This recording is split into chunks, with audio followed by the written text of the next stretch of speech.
The Supreme Court en banc, during its session today, February 25, 2025, acted on the following matters.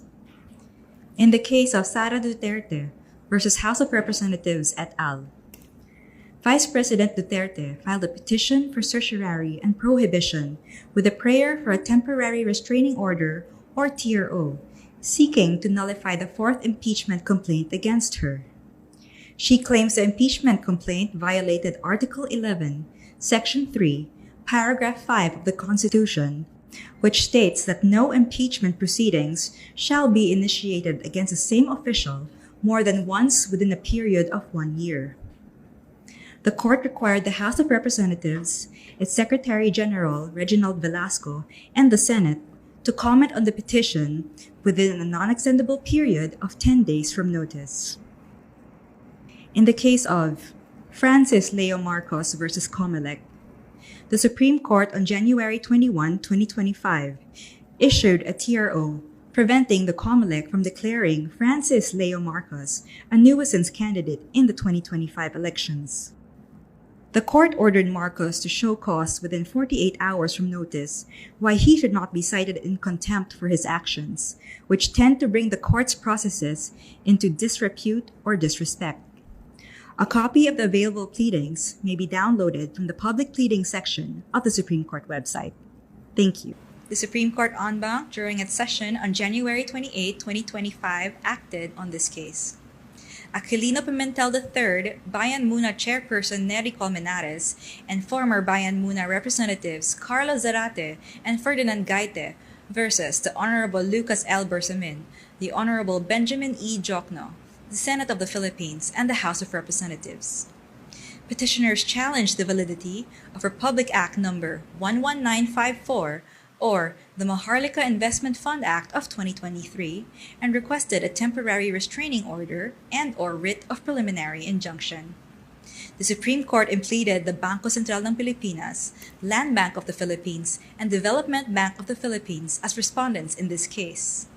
The Supreme Court directed them to file the respective comments within a non-extendable period of 10 days from notice.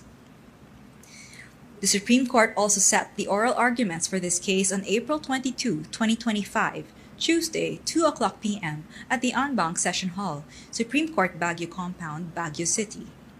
The preliminary conference will be on February 26, 2025, 2 p.m. at the en banc Session Hall, Supreme Court Main Building, Manila. Next, the Supreme Court en banc, during its session today, February 18, 2025, acted on the following matters. In the case of Victor D. Rodriguez et al. Versus House of Representatives, Senate of the Philippines, and Executive Secretary Lucas Bersamin. Victor D. Rodriguez and several others are challenging the constitutionality of Republic Act No. 12116, or the General Appropriations Act of Fiscal Year 2025, or the GAA. Petitioners argue that the GAA is unconstitutional for failing to allocate mandatory funding for PhilHealth, unlawfully increasing appropriations beyond the President's recommendations, and allocating the highest budget to infrastructure over education. They add that the GAA is unconstitutional since the bicameral committee report on the General Appropriations Bill contained blank items. The Supreme Court set the oral arguments for this case on April 1, 2025, Tuesday, 2:00 p.m. at the en banc Session Hall, Supreme Court Baguio Compound, Baguio City. The preliminary conference will be on February 28, 2025, 1:00 p.m. at the en banc Session Hall, Supreme Court Main Building, Manila. Next, in the case of Catalino Aldea Generillo Jr. versus Senate of the Philippines. Generillo Jr. filed a petition for mandamus asking the Supreme Court to direct the members of the Senate to immediately constitute themselves as an impeachment court to try the impeachment charges against Vice President Sara Duterte. The Supreme Court required the Senate to comment on the petition within a non-extendable period of 10 days from receipt of notice. In the case of members of the Right to Know, Right Now Coalition et al. Versus Commission on Elections and the joint venture of Miru Systems Company Limited, Integrated Computer Systems, St. Timothy Construction Corporation, and Centerpoint Solutions Technologies. Members of the Right to Know Right Now Coalition and several others filed a petition for certiorari against the COMELEC for its failure to act on their Freedom of Information request regarding the COMELEC contract for the lease of a full automation system with the Meru joint venture. Petitioners are also asking the Supreme Court to compel the Meru joint venture to disclose the said information. The Supreme Court required the COMELEC and the Meru joint venture to comment on the petition within a non-extendable period of 10 days from receipt of notice.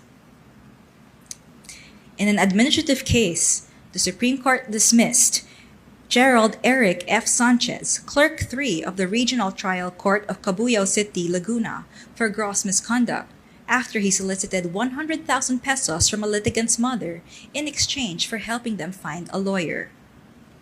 The Code of Conduct for Court Personnel prohibits court personnel from recommending private lawyers to litigants or anyone dealing with the judiciary.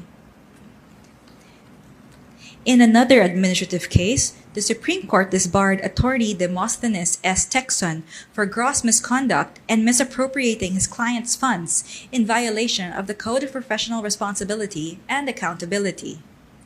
Attorney Texon had received from his client 134 million pesos in just compensation for an expropriation case, but only remitted 53 million pesos, keeping the rest as his attorney's fees and for the alleged senatorial campaign of former Justice Secretary Laila de Lima.